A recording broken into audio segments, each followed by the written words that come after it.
Welcome to another Car Stumps episode. This is a special edition because I'm actually talking about my personal car. This is Maxie. Maxie is a 2015 Ford C-Max that is on her way to retirement, sadly. She's heading to the auction block. It's actually a rental that I've had for 5 years. Now, I'm sure you're like, wait, did you say he's rented a car for 5 years? Well, that's right, because I thought I was getting a really great deal. You see, Ford invested in this startup called Canvas back in 2017 when I got this thing, and it was a great deal. You got a gently used car, mostly lease returns, for a good price, and they covered maintenance and insurance all in one. So I was fully covered with insurance. All my maintenance was paid for, even like flat tires. Everything was paid for. All you had to do was put gas in it. So I thought, this is too good to be true. Give me the most fuel efficient one you have, because I drive a lot. I drive over 30,000 miles a year.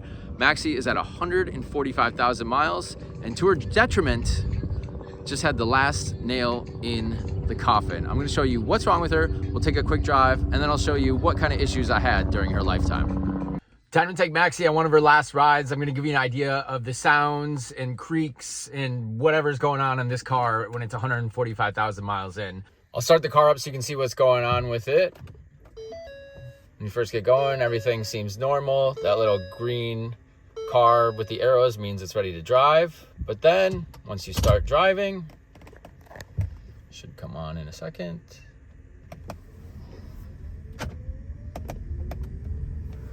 Nice and quiet when it's in electric mode.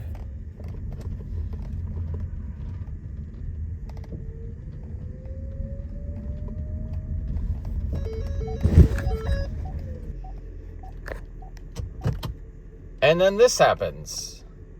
You can see in the top right, I got a brake light. On the left side, check brake system, and it'll also flip to C manual. Now we finally sorted it out to be the brake booster pump, which affects the hybrid system, so it will only drive in gas engine now. The electric works for the first minute or two, and then once that warning comes on, it'll only drive with the gas engine. So your mileage goes from about 40 miles a gallon to around 20 to 25. So a really significant difference, and obviously you shouldn't drive that car in this condition more than you have to, but it is totally drivable. And it is a fix that I was told none of my authorized shops will touch because it affects the hybrid system. So you need to go to a dealer. The problem is Ford dealers are so backed up right now. It takes 2 weeks to even get an appointment to look at your car, plus however long to fix it beyond that.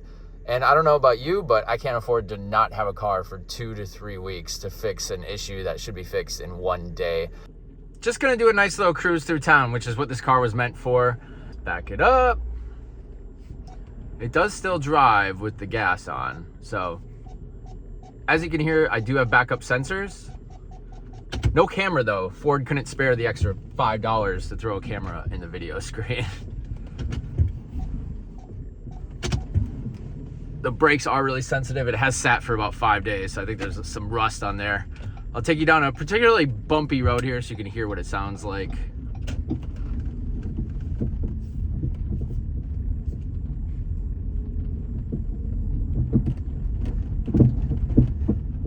So definitely a lot of clunking from the front end. I've addressed this. No one can seem to find the problem, but it's definitely not normal. I'm sure you can hear that by now. Also, I've noticed when you kind of go on an incline, the rear liftgate tends to creak. Now, there are bolts that hold that liftgate together that I've noticed have loosened over time. So every once in a while, I got to go in and turn those things on. It's actually gotten so bad that sometimes when I go to check it, I can turn it by hand. So I'm afraid one day that the actual liftgate could just fall off when you're going.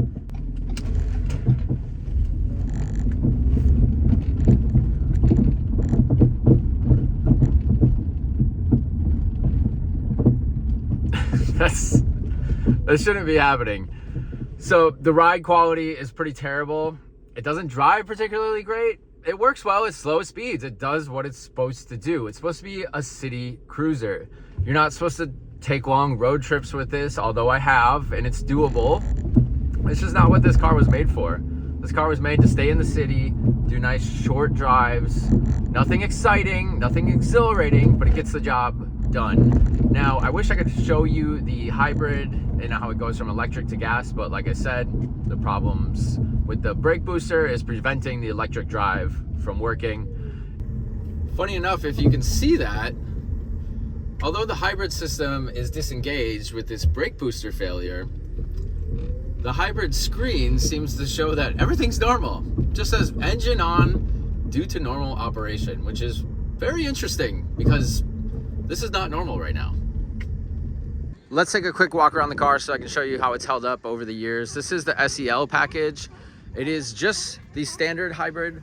Ford also introduced a plug-in hybrid as well, but it only got about 15 to 20 miles on plug-in only.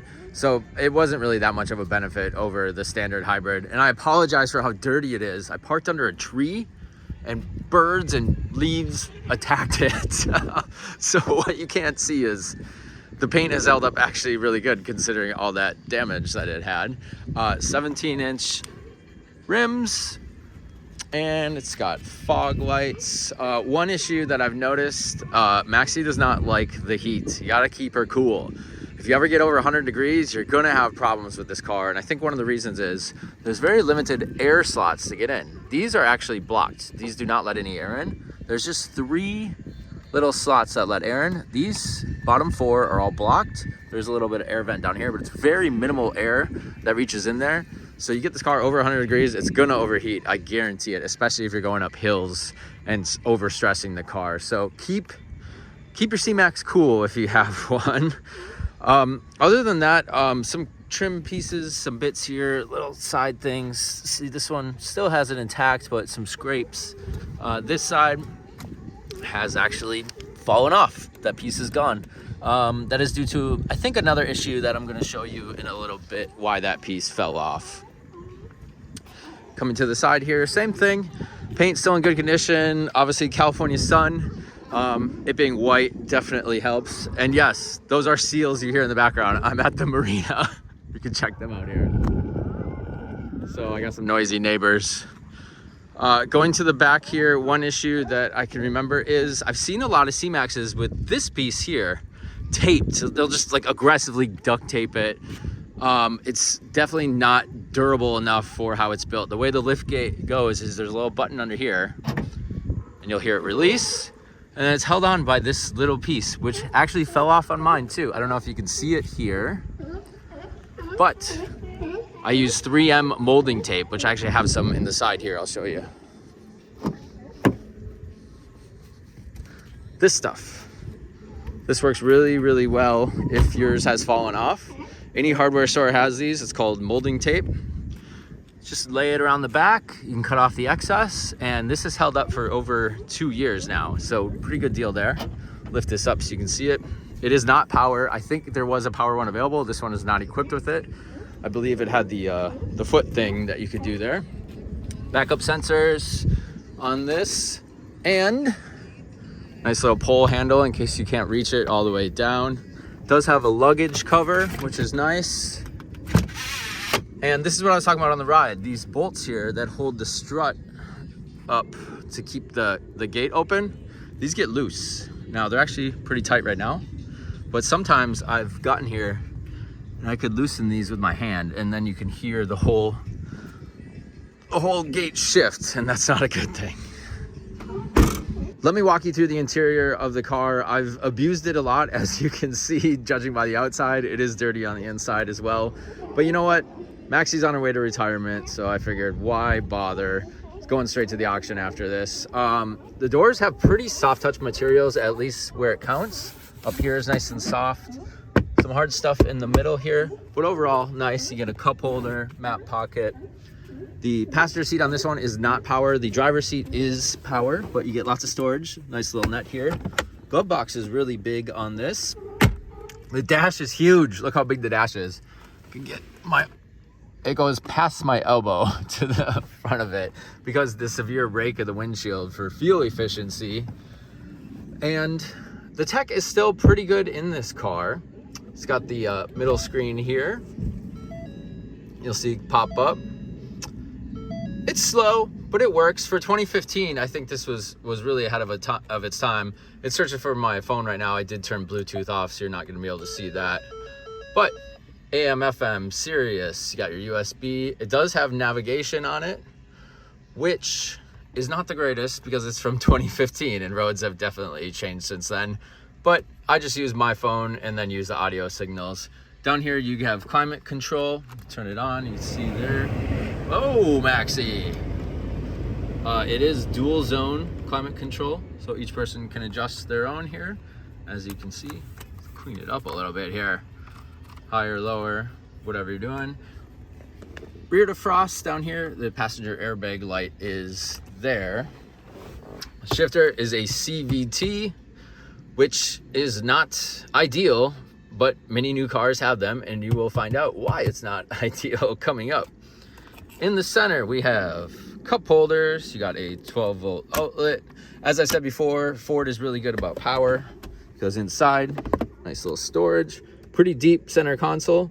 You get more power here. You got 2 USBs and a 12-volt plug here, which I will warn you, I had an issue with. There's a little cover here on it that can flip down.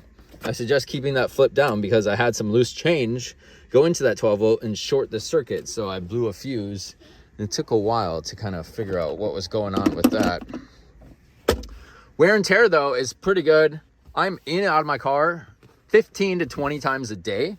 So all that considered, I maybe conditioned these seats one time, and that was it in 5 years. And they've held up really, really well. It is definitely worn, but there's no rips. I've had cars with less miles with rips in the seats. There's none here. It's just a little worn, and I bet you would clean up pretty good. So comparison, if you're looking at that, here's the passenger seat, which doesn't get used as much. Much better shape. I think a good cleaning would make that look brand new. One little gripe here. The dash is kind of peeling out. You can see here. Pretty minor. It pushes back in. You can barely notice.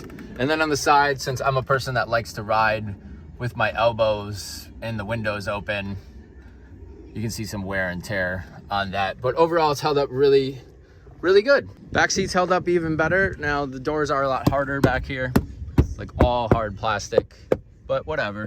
Cup holders, the seats go up and down easily, like that. Gives you quite a bit of room back here, honestly. Seats look brand new because I barely ever have anybody back here. Center gets cup holders and a nice armrest. Pretty good place to sit too. I'm 6'3" and quite comfortable back here. This seat is about as far back as it can go. And I still got a little bit of room here. Pockets in the back, you get your own vents. You get another power, this is nice. You get an actual 110-volt plug, which has come in handy a few times. On to the good stuff, or bad stuff, I should say. Look at this stack of work orders I got. This is only some of them. A lot of them I had digitized already too, but these are the ones I hadn't got to yet. Now, like I said before, this was all covered for me. I didn't have to pay any of this. Now, most of you are not going to be so lucky, so let's break down the costs. The car has 145,000 miles. So I got it at 30,000 miles. I got to assume it just needed oil changes before, and I figure 3 oil changes there, and since I've owned it, it's got 12 oil changes. That's a total of 15 oil changes. These were synthetic, so it was $60 a piece for those. 15 times 60, $900 just in oil changes. Now, there were miscellaneous things that I covered just because it was easier than taking it in. Some bulbs. I had 2 headlight bulbs, 2 taillight bulbs, a license plate bulb, a couple fuses. As I mentioned before, the fuses had blown when the change got into the 12 volts. I think that's about it. And maybe a couple wiper blades. So I'm going to call that $200 in miscellaneous items. Now, on to the big stuff. Tires. This thing eats tires, or has a magnet in them and attracts nails. One of those. But overall, I've had to put 17 total tires on this car, and I've had 2 repaired. So I had 19 tires with issues over the life of the car. Now, that equaled $2,662. That breaks down to about $156 per tire. On to the really, really big stuff. Now, the first problem I had at 68,000 miles was a bent tie rod Now that costs $400 to repair. And then at $80,000, I had that fender liner I alluded to earlier. It actually fell out of the passenger side tire. And surprisingly enough, this giant piece, I had it saved. I wish I could have showed you, but I threw it away recently.